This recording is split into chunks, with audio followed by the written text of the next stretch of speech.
ഉൽപ്പത്തി അദ്ധ്യായം 28.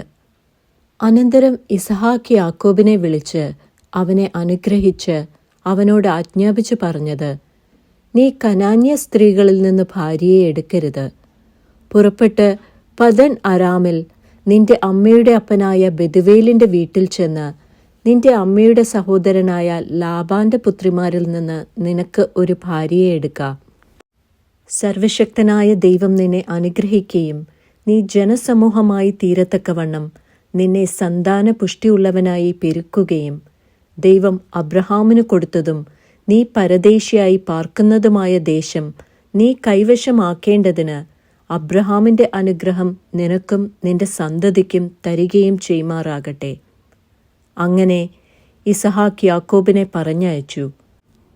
അവൻ പദൻ അരാമിൽ അരാമ്യനായ ബെതുവേലിന്റെ മകനും യാക്കോബിന്റെയും ഏശാവിന്റെയും അമ്മയായ റിബെക്കായുടെ സഹോദരനുമായ ലാബാന്റെ അടുക്കൽ പോയി.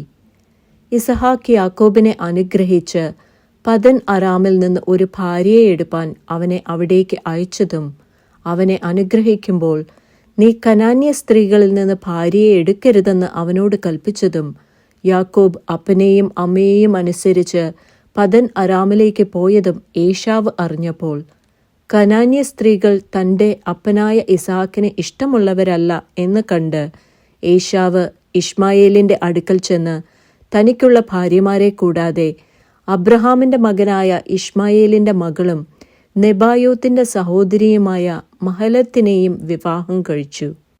എന്നാൽ യാക്കോബ് ബേർഷേബയിൽ നിന്ന് പുറപ്പെട്ട് ഹാരാനിലേക്ക് പോയി. അവൻ ഒരു സ്ഥലത്ത് എത്തിയപ്പോൾ സൂര്യൻ അസ്തമിക്കൊണ്ട് അവിടെ രാപാർത്തു. അവൻ ആ സ്ഥലത്തെ കല്ലുകളിൽ ഒന്നെടുത്ത് തലയണയായി വെച്ച് അവിടെ കിടന്നുറങ്ങി. അവനൊരു സ്വപ്നം കണ്ടു. ഇതാ, ഭൂമിയിൽ വെച്ചിരിക്കുന്ന ഒരു കോവണി, അതിൻ്റെ തല സ്വർഗത്തോളം എത്തിയിരുന്നു. ദൈവത്തിൻ്റെ ദൂതന്മാർ അതിന്മേൽ കൂടി കയറുകയും ഇറങ്ങുകയുമായിരുന്നു. അതിന്മീതെ യഹോവ നിന്ന് അരുളി ചെയ്തത്, ഞാൻ നിന്റെ പിതാവായ അബ്രഹാമിന്റെ ദൈവവും ഇസഹാക്കിന്റെ ദൈവവുമായ യഹോവ ആകുന്നു. നീ കിടക്കുന്ന ഭൂമിയെ ഞാൻ നിനക്കും നിന്റെ സന്തതിക്കും തരും. നിന്റെ സന്തതി ഭൂമിയിലെ പൊടി പോലെയാകും. നീ പടിഞ്ഞാറോട്ടും കിഴക്കോട്ടും വടക്കോട്ടും തെക്കോട്ടും പരക്കും. നീ മുഖാന്തരവും നിന്റെ സന്തതി മുഖാന്തരവും ഭൂമിയിലെ സകല വംശങ്ങളും അനുഗ്രഹിക്കപ്പെടും. ഇതാ, ഞാൻ നിന്നോട് കൂടെയുണ്ട്. നീ പോകുന്നിടത്തൊക്കെയും നിന്നെ കാത്ത് ഈ രാജ്യത്തേക്ക് നിന്നെ മടക്കി വരുത്തും. ഞാൻ നിന്നെ കൈവിടാതെ നിന്നോട് അരുളി ചെയ്തത് നിവർത്തിക്കും. അപ്പോൾ യാക്കോബ് ഉറക്കമുണർന്നു. യഹോവ ഈ സ്ഥലത്തുണ്ട്, സത്യം, ഞാനോ അത് അറിഞ്ഞില്ല എന്നു പറഞ്ഞു. അവൻ ഭയപ്പെട്ടു. ഈ സ്ഥലം എത്ര ഭയങ്കരം! ഇത് ദൈവത്തിൻ്റെ ആലയമല്ലാതെ മറ്റൊന്നല്ല, ഇത് സ്വർഗത്തിൻ്റെ വാതിൽ തന്നെ എന്ന് പറഞ്ഞു.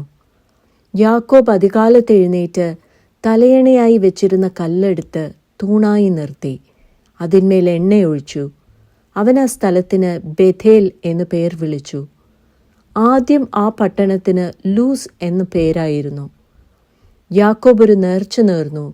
ദൈവം എന്നോട് കൂടെ ഇരിക്കുകയും ഞാൻ പോകുന്ന ഈ യാത്രയിൽ എന്നെ കാക്കുകയും ഭക്ഷിപ്പാൻ ആഹാരവും ധരിപ്പാൻ വസ്ത്രവും എനിക്ക് തരികയും എന്നെ എൻ്റെ അപ്പൻ്റെ വീട്ടിലേക്ക് സൗഖ്യത്തോടെ മടക്കി വരുത്തുകയും ചെയ്യുമെങ്കിൽ യഹോവ എനിക്ക് ദൈവമായിരിക്കും. ഞാൻ തൂണായി നിർത്തിയ ഈ കല്ല് ദൈവത്തിൻ്റെ ആലയവും ആകും. നീ എനിക്ക് തരുന്ന സകലത്തിലും ഞാൻ നിനക്ക് ദശാംശം തരും എന്ന് പറഞ്ഞു.